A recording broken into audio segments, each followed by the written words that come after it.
Hello everyone, how are you doing? This is MD Tech here for another quick tutorial. In today's tutorial, I'm going to show you guys how to install and set up the Canon PIXMA MG4220 series printer software on your Windows, Mac, or Linux computer. So this should hopefully be a pretty straightforward process here, guys. And without further ado, let's go ahead and jump right into it. So all you have to do is open up a web browser, doesn't really matter which one, and into Google, you want to search for Canon PIXMA MG4220. Go ahead and search for that. Best results should come back with Canon support for PIXMA MG4220. Go ahead and select that. It should be a directly linked page on Canon's website. You can scroll down underneath downloads and select software and drivers.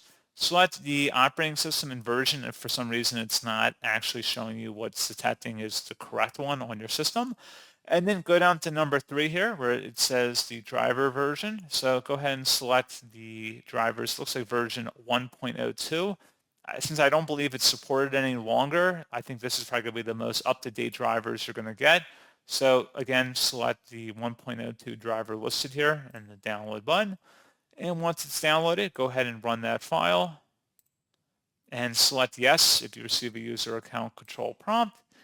And then once that is done downloading, you can close out of the web browser if you would like. And it says, welcome to the MP driver setup program. This program will install MP drivers on your computer. Before executing the setup program, disconnect the printer cable from the computer and exit all running programs.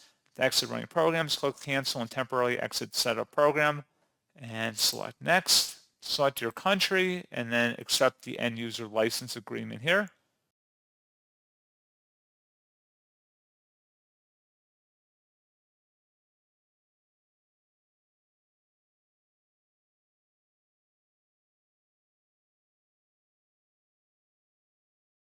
And you can select the printer connection method either through a LAN connection, wireless LAN connection, or via USB. Make your selection choice here, and then you would select next, and then follow through with the on-screen prompts, and then hopefully that should be about it. So like I said, pretty straightforward process, guys, and as always, thank you for watching. I do hope that I was able to help you out, and I do look forward to catching you all in the next tutorial. Goodbye.